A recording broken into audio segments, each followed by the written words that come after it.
और आगे बढ़ते हुए बड़ी खबर डीडीसी चुनाव से जुड़ी हुई, जिसके लिए वोटिंग खत्म हो गई है। आखिरी चरण के लिए आज वोट डाले गए। 40.91% वोटिंग हुई है। अच्छी खासी ये वोटिंग। 8वें चरण के लिए 28 सीटों पर मतदान हुआ।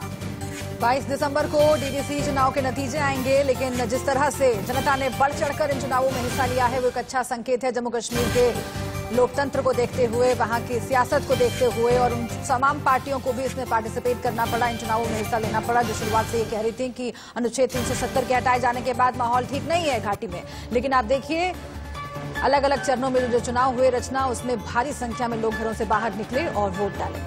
साथ ही साथ 8 चरणों के इन दिनों जब वोटिंग हुई तो कितने फीसदी मतदान हुआ वो भी हम आपको दिखा रहे हैं। अच्छा खासा मतदान किया गया है लोगों के जरिए।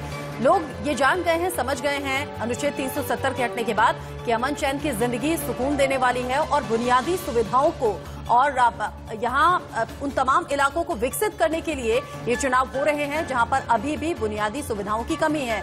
और यहाँ के स्थानीय लोग अब चाहते हैं कि बेहतर विकास हो, आधुनिकीकरण यहाँ का भी होना चाहिए और इसीलिए इसी बात को आधार मानते हुए लोग घरों से निकले। खासतौर पर महिलाएं भी इसमें बढ़ चढ़कर पार्टिसिपेट करती हुई नजर आई।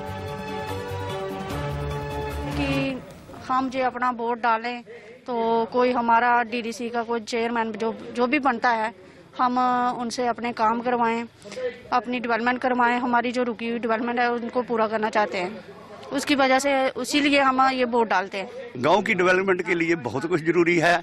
अब गांव में अगर कोई दिखाएगा तो वहाँ ये लगेगा कि अभी बहुत पुराना सिस्टम वहाँ पर है, नालियाँ नहीं हैं, गंदगी बड़ी है। यहाँ जो सड़कें खराब पूरी तरह खस्ता हाल है, वो ठीक हो जाएगा। और स्कूल भी है, बहुत सारे काम है।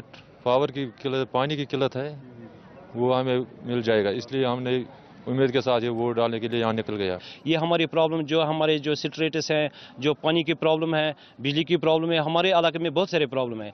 अगर आप देखेंगे सर, हमारे इलाके में जो ये इलेक्ट्रिक प्रॉब्लम है बहुत ज़्यादा है। यहाँ पे बिजली का कोई पोल खड़ा नहीं है, मतलब दरख्तों के ऊपर से तार जा रही है।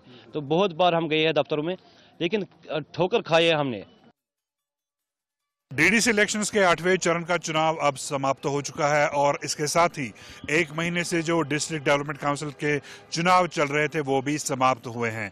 आज 8वां चरण था और हालांकि हमने देखा कि जो पूरे 8 चरण हुए उसमें भी किसी भी बड़ी अप्रिय घटना की कोई खबर नहीं आई। तो कुल मिला के सारे चरण 8 चरण जो है वो बहुत शांतिपूर्वक हुए। आप देख सकते हैं कि ये हाजन का इलाका है। अब वोटिंग बंद हो चुकी है और लोगों को अब पोलिंग बूथों से बाहर निकाला जा रहा है। और आज जब हम इधर आए तो लोगों का उत्साह देखते ही बनता था। लोगों की लंबी लंबी कतारें हमने यहाँ पे देखी और रिकॉर्ड तोड़ जो वोटिंग हुई। कुल मिला के जो 8 चरण है 50 के करीब जो है प्रतिशत वोटर टर्नआउट रहा। हालांकि जम्मू में बहुत बढ़िया टर्नआउट रहा, लेकिन कश्मीर घाटी में कड़ाके की ठंड के बावजूद भी लोग काफ़ी संख्या में घरों से बाहर निकले और उन्होंने अपने मत का इस्तेमाल किया। आप देख सकते हैं लोग अभी भी इंतज़ार कर रहे हैं कि शायद इनको अंदर जाने दिया जाए, लेकिन 2 बजे जो है वो वोटिंग क्लोज हो जाती है और पोलिंग बूथ जो है वो बंद हो गए हैं।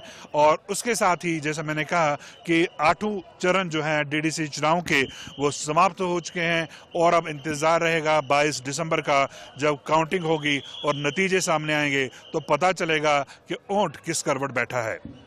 वीडियो जर्नलिस्ट जाहिद भाई के साथ आरिश बिलाल, इंडिया न्यूज़, हाजन बांडीपोरा।